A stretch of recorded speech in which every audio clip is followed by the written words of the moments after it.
Hello friends, welcome to my channel Make Law Easy. Friends, today we are going to discuss another topic of tort, that is negligence.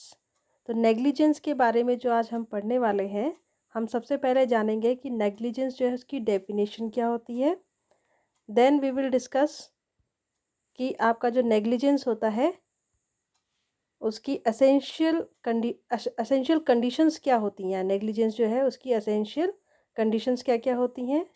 Then we will discuss about the defences available for negligence. मतलब अगर किसी condition में negligence हो जाती है तो उस case में क्या क्या डिफेंसेस अवेलेबल होते हैं.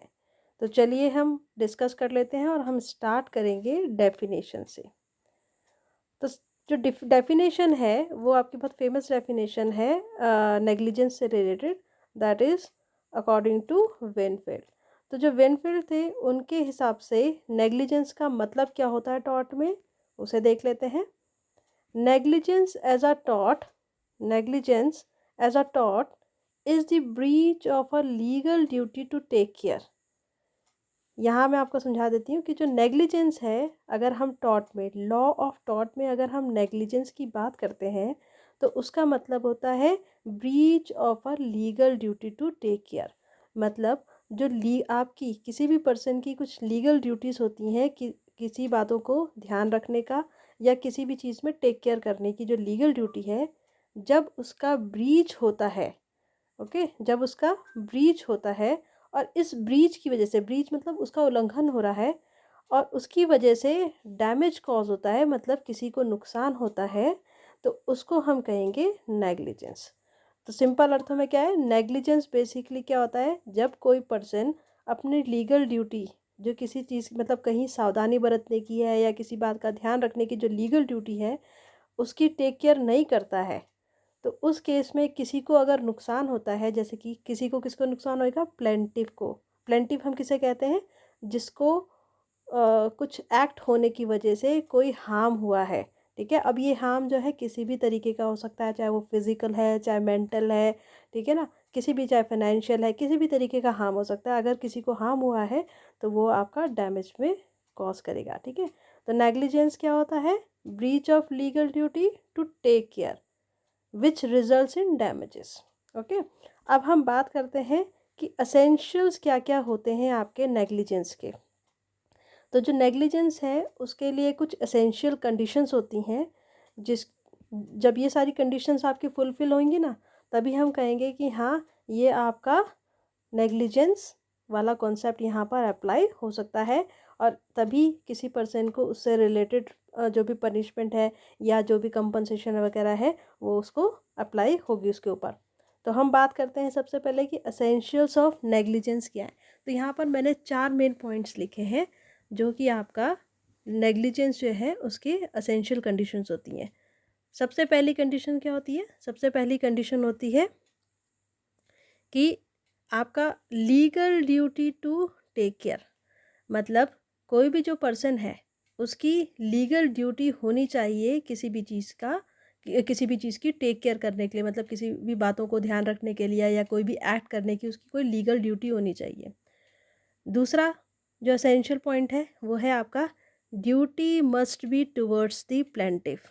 मतलब ये जो ड्यूटी है वो प्लेंटिफ के टुवर्ड्स होनी चाहिए. ठीक है ना. तीसरा तीसरा है कि breach of duty to take care होना चाहिए. देखिए इसमें हमने पहले पढ़ा कि सबसे पहले तो किसी पर्सन की लीगल ड्यूटी होनी चाहिए टेक केयर करने की. दूसरा, ये जो ड्यूटी है वो प्लेंटिफ के टुवर्ड्स होनी चाहिए. तीसरा, कि इस ड्यूटी का, ये जो टेक केयर करने की लीगल ड्यूटी है, इसका ब्रीच होना चाहिए. और चौथा पॉइंट जो है वो है breach of duty causes harm और डैमेज टू द प्लेंटिफ. और इस ब्रीच ऑफ ड्यूटी मतलब जो किसी पर्सन ने अपनी लीगल ड्यूटी को फॉलो नहीं करा या उसका ध्यान नहीं दिया और उसका उल्लंघन किया और उसकी वजह से किसी को हार्म हुआ या डैमेज हुआ किसी प्लेंटिफ को, तो वो आपका नेग्लिजेंस आपका कंसिस्ट करेगा. तो चलिए इन्हीं पॉइंट्स को हम थोड़ा सा डिटेल में डिस्कस कर लेते हैं. सबसे पहले हम बात करेंगे कि legal duty to take care क्या होती है. तो इसी, ये जो मैं पॉइंट अभी आपको बता रही हूँ, ये legal duty to take care जो है इसके अंडर है. सबसे पहला है आपका negligence implies the absence of intention to cause the harm complained of. इसका मतलब है कि नेग्लिजेंस का मतलब क्या होता है कि किसी भी तरीके से किसी भी पर्सन को या किसी दूसरे पर्सन को हार्म नुकसान पहुंचाने की इंटेंशन का ना होना। मतलब जो नेग्लिजेंस है वो अनइंटेंशनल होता है। मतलब अगर कोई पर्सन इंटेंशनल किसी को मतलब इंटेंशनली अगर नेग्लिजेंस शो कर रहा है तो वो आपका नेग्लिजेंस में नहीं आएगा। ठीक है ना। कैसा होना चाहिए नेग्लिजेंस? आपका अनइंटेंशनल होना चाहिए। It may be defined as unreasonable conduct. और ये जो नेग्लिजेंस है इसको हम अनरीजनेबल कंडक्ट भी बोल सकते हैं। मतलब जैसे कोई पर्सन है उसके पास रीज़न नहीं है, बस वो मतलब जो कंडक्ट कर रहा है, जो भी एक्ट उसने किया है वो बिना किसी रीज़न के किया है।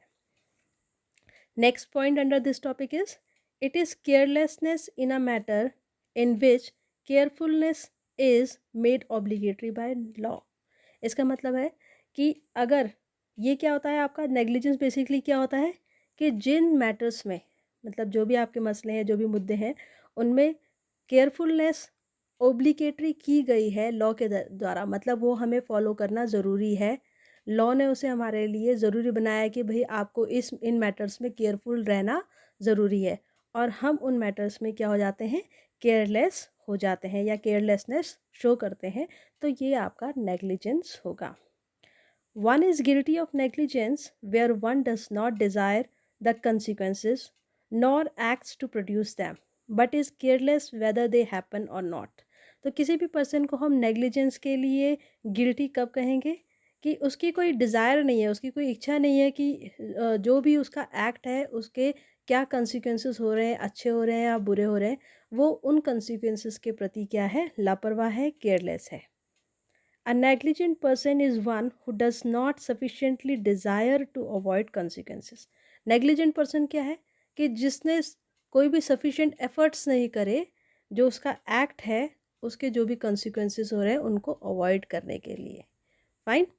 तो अब हम बात करेंगे next जो इसका सेकेंड आपका सेकेंड essential condition है, that is duty must be towards the plaintiff. तो बेसिकली पहले मैंने आपको बता दिया कि लीगल ड्यूटी होनी चाहिए किसी भी पर्सन की किसी भी चीज़ की टेक केयर करने की। दूसरी थी आपकी duty must be towards plaintiff. तो यहाँ क्या है, it states that the defendant must owe some legal duties towards the plaintiff. इसका मतलब है कि ये भी जो लीगल ड्यूटी है टेक केयर करने की वो किसके प्रति होनी चाहिए, वो प्लेंटिव के टुवर्ड्स होनी चाहिए। मतलब प्लेंटिव के प्रति उसकी कोई लीगल ड्यूटी होनी चाहिए। Fine. Then third is breach of duty to take care. देखिए ये काफ़ी इंपॉर्टेंट है कि एक पर्सन है जिसकी कोई लीगल ड्यूटी है टेक केयर करने की, दूसरा ये ड्यूटी जो है वो प्लेंटिव के प्रति है। अब तीसरा हम बात करेंगे कि ये जो breach of duty to take care, मतलब ये जो लीगल ड्यूटी है टेक केयर करने की, मतलब किसी बात का ध्यान रखने की जो लीगल ड्यूटी है उसका जब ब्रीच होता है, उसका उल्लंघन होता है या उसका पालन नहीं होता है, तो उस कंडीशन में क्या होता है। देखिए, this condition for the liability in negligence is that the plaintiff must prove that the defendant committed a breach of duty to take care or he failed to perform his duty.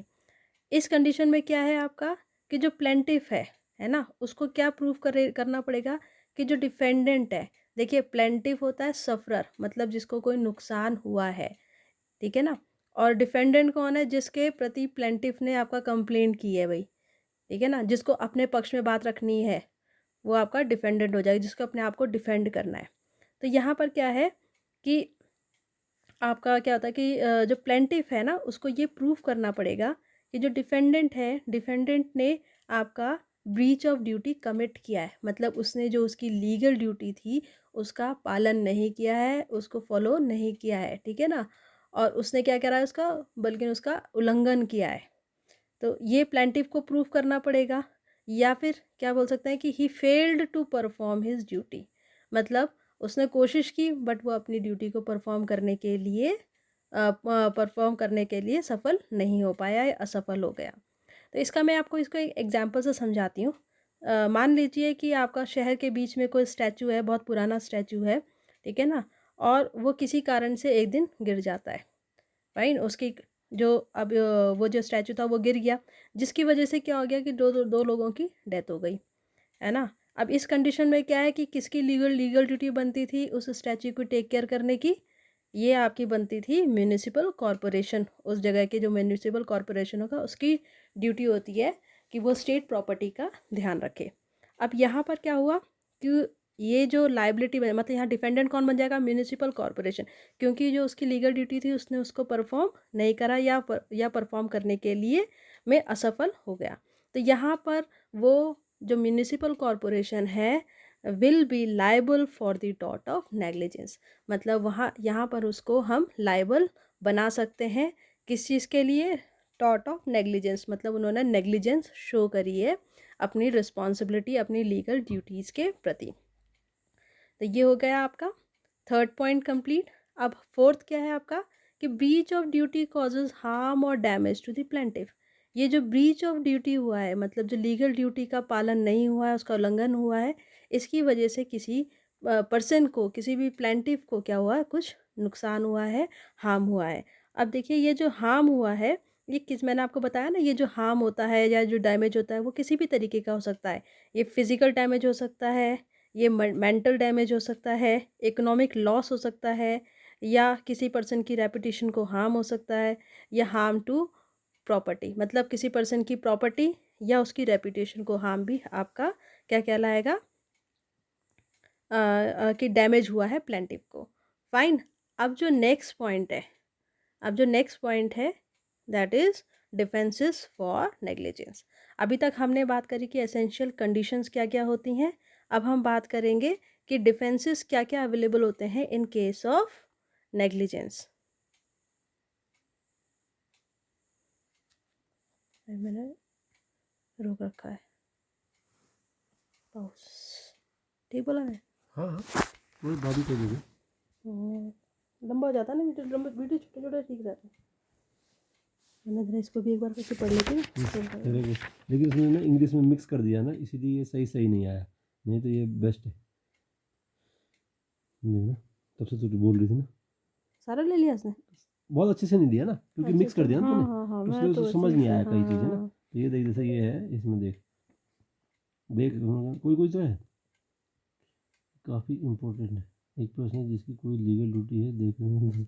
हाँ मैं तो उस तरीके से बोल रही थी ना, हाँ तो समझने मिक्स कर के रही लिए। ना। हाँ। हाँ Contributor negligence. It often happens that harm is suffered by the plaintiff not solely due to the negligence of the defendant but also due to the negligence of the plaintiff. Cases are not rare, okay, where the accident takes place by the negligence of person suffering the injury and of some other. Example, suppose A is driving a car on a road on a wrong side. B is driving his car on the same road to the opposite direction of A. B sees the car of A, but neither lessens the speed nor he stops his car. He strikes against A's car and got injured. Here A and B both are negligent and B suffered injury not only because of the fault of A but also because of his own negligence. These kinds of cases where though the defendant was negligent but if the plaintiff would have taken care of it then he might have not suffered the injury. So contributory negligence shows the act of the injured also contributed to his injury and can be considered in law to be the author of his own wrong. The doctrine is based on two maxims: voluntary non fit injuria, injure non remota causa, sed proxima spectator. The plaintiff cannot recover damages if the negligence is from his side also. The plaintiff can recover damages from ठीक है कर लेते हैं, तो contribute पता था पर मैं नजरा कर लेती हूँ ना।